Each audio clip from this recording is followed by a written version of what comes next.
जय हिंद दोस्तों। आज जिस टॉपिक को हम कंप्लीट करेंगे वो है इंडिया का एक्सटर्नल सेक्टर के बारे में। हम समझेंगे कि यहाँ पे जो भी ट्रेड डेफिसिट हुआ है उसमें क्या हुआ ना, बहुत बड़ा एक स्पाइक आया है। वो स्पाइक के क्या रीज़न वो हम समझेंगे कि किस तरह से गोल्ड में बहुत ज़्यादा स्पाइक आ रहा है, मतलब कि गोल्ड हम इंपोर्ट बहुत ज़्यादा कर रहे हैं, प्लस टैरिफ हमारे यूएस पे लगा दिया है। यूएस ने जो टैरिफ लगाया है उससे क्या इम्पैक्ट आ रहा है वो हम समझेंगे, और वीक एक्सपोर्ट देखेंगे कि इस टैरिफ की वजह से हमारे एक्सपोर्ट काफ़ी कम हो गए हैं, वो हम सबको समझेंगे यहाँ पे। पर हम समझेंगे पहले कि ये ट्रेड डेफिसिट क्या बीमारी होती है। पहले तो समझेंगे ट्रेड क्या होता है। भाई इंडिया, ये इंडिया का मैप है, ठीक है ना, ये इंडिया का मैप है। इसने क्या किया कि यूएसए में अपने टी शर्ट्स वगैरह भेजता था ये, ठीक है। देखो अगर ये टी शर्ट बाहर भेजेगा तो यूएसए में कोई ना कोई खरीदेगा, तो इंडिया में पैसा आएगा।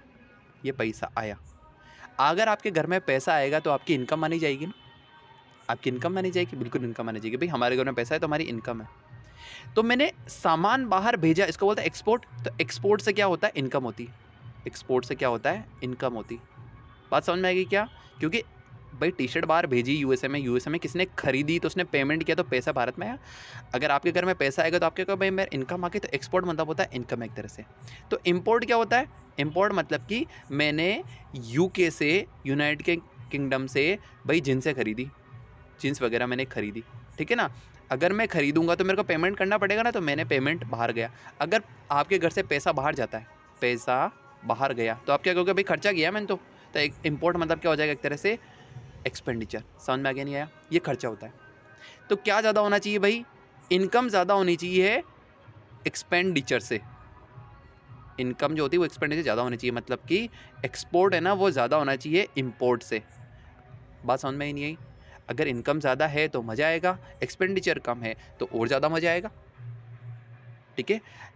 खर्चों को कम से कम करो, इनकम को ज़्यादा ज़्यादा करो, तो आपके घर सूखे चलता है। इसी तरह से नेशन चलता है। नेशन में अगर एक्सपोर्ट ज़्यादा है, इम्पोर्ट कम है, तो उस नेशन को बड़ा मज़ा आता है। वो कहता है कि ठीक है हमारे यहाँ पे लाइफ सेट है, सब कुछ बस समझ में कि।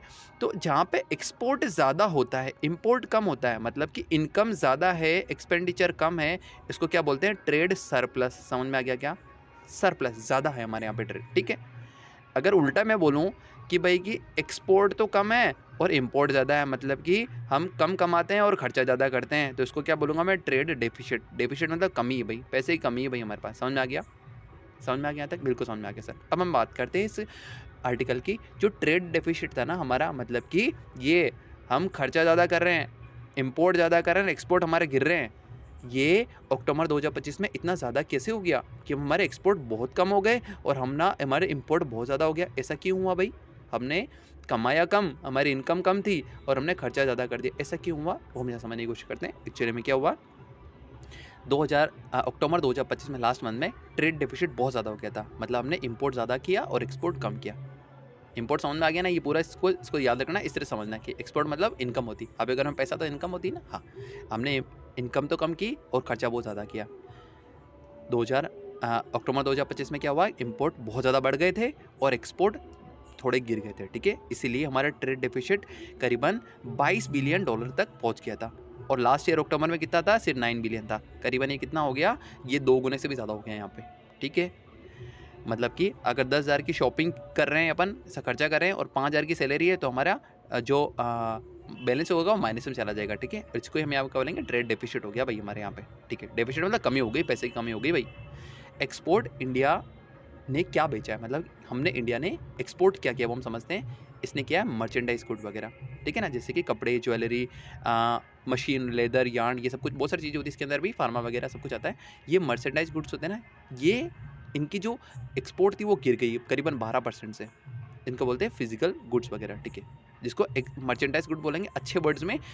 अगर मर्चेंडाइज गुड्स को क्या समझेंगे भाई, कपड़े हो गए, जिनसे वगैरह हो गई, मशीन हो गए, लेदर हो गए, और ये यार्न मतलब धागे हो गए, इन सबको भेजा हमने। 12% के एक्सपोर्ट हमारे गिर गए।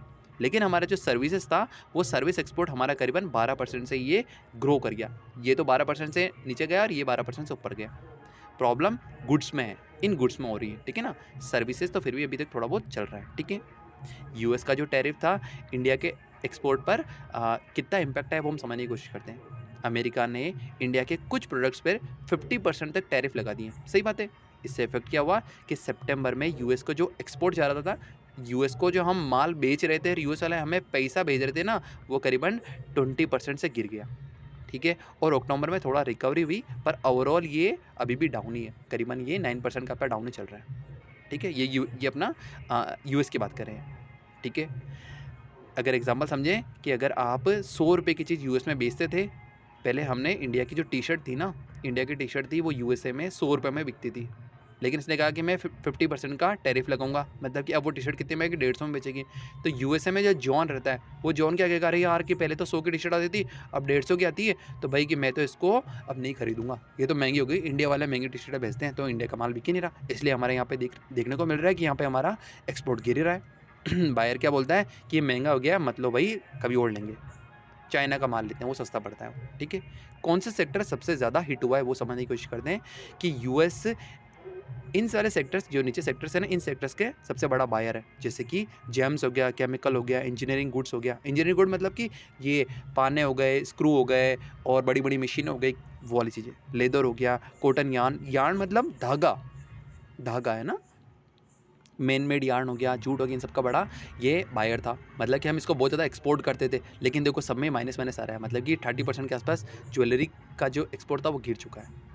जूट ये भी 30% के आसपास गिर चुका है। सारे के सारे चीज़ें हम जो इनको मर्चेंडाइज गुड्स बोलेंगे, ठीक है ना, ये सर्विसेज में नहीं आएगी। मर्चेंडाइज गुड थे, फिजिकल गुड हाथ लगा सकते सबको, तो ये हमने जब एक्सपोर्ट कर रहे थे यूएसए को, वो गिर गए।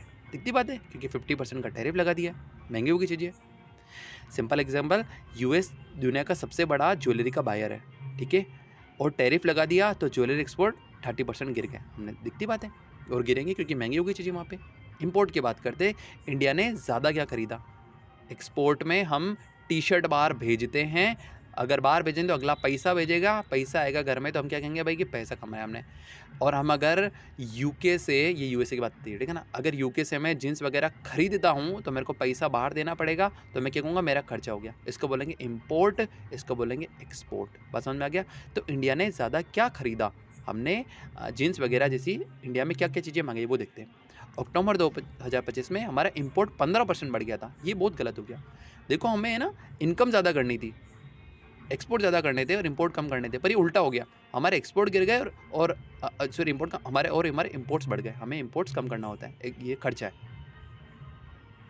लेकिन चीज़ें उल्टी हो गई हमारे लिए। अब ये इंपोर्ट क्यों बढ़ गया वो देखते हैं। सबसे बड़ा कल्प्रिट था गोल्ड और सिल्वर, ठीक है, क्योंकि गोल्ड का इंपोर्ट 200% से बढ़ गया और सिल्वर का इंपोर्ट 530% से ज़्यादा बढ़ गया। ये इससे सबसे बड़ा दिक्कत हुआ हमारे इंपोर्ट का जो बैलेंस था वो, इसलिए हमारे इंपोर्ट काफ़ी बढ़ गया था।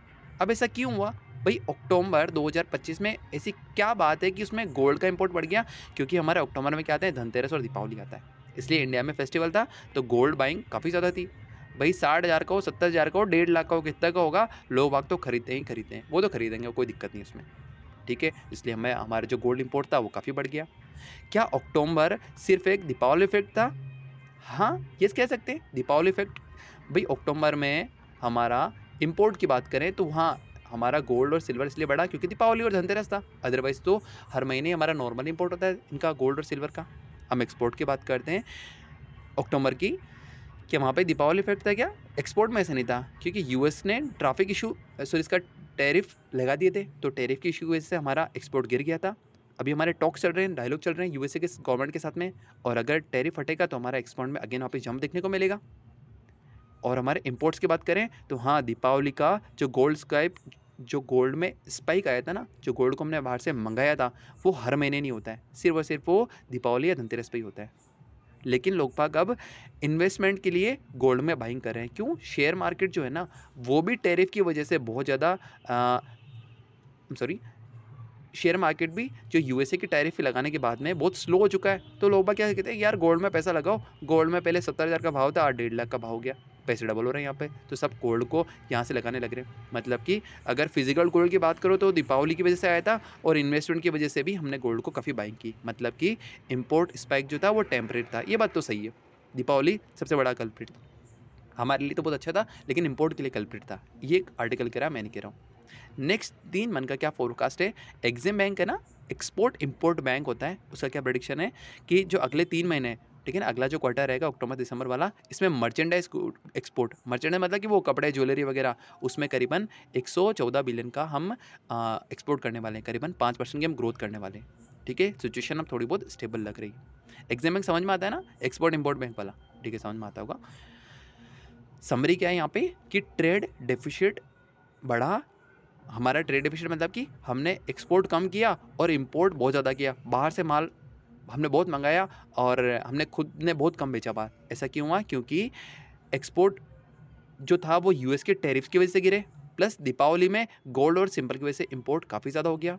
सर्विसेज तो नॉर्मल चल रही थी, सर्विसेज में ग्रोथ है करीबन 12% का, और पर गुड्स में डाउनफॉल आया करीबन 12% का, ठीक है। यहाँ पे 12% की हाइक थी सर्विसेज में और गुड्स में 12% का डाउनफॉल था, इससे करीबन बैलेंस हो गई थी चीज़ सारी की सारी। ये आर्टिकल था। अच्छा, एग्जिम बैंक मैं समझा देता हूँ। एग्जिम बैंक बहुत बार लोगों को वैसे समझ में आता होगा एक्सपोर्ट इंपोर्ट का।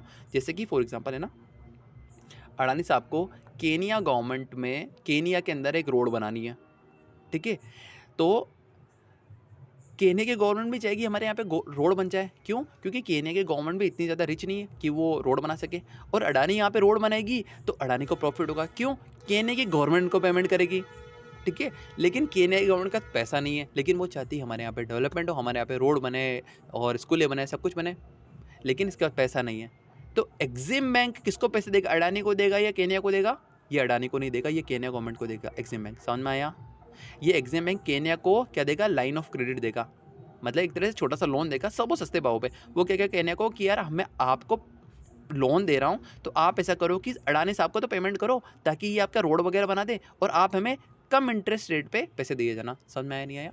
बिल्कुल आया। इससे क्या हो गया? हमने क्या किया? देखो, रोड बनाने की जो सर्विस थी वो हमने केनिया को दी, हमने यहाँ एक्सपोर्ट किया है, तो केनिया हमें पैसा देगा अडानी को, और केनिया क्या करेगा? इससे तो अभी हैंड टू हैंड हमारा पेमेंट हो गया अडानी को, लेकिन ये हमें इंटरेस्ट तो देगा ना एग्जिम बैंक को, तो इससे हम कमाते हैं। समझ में आ गया?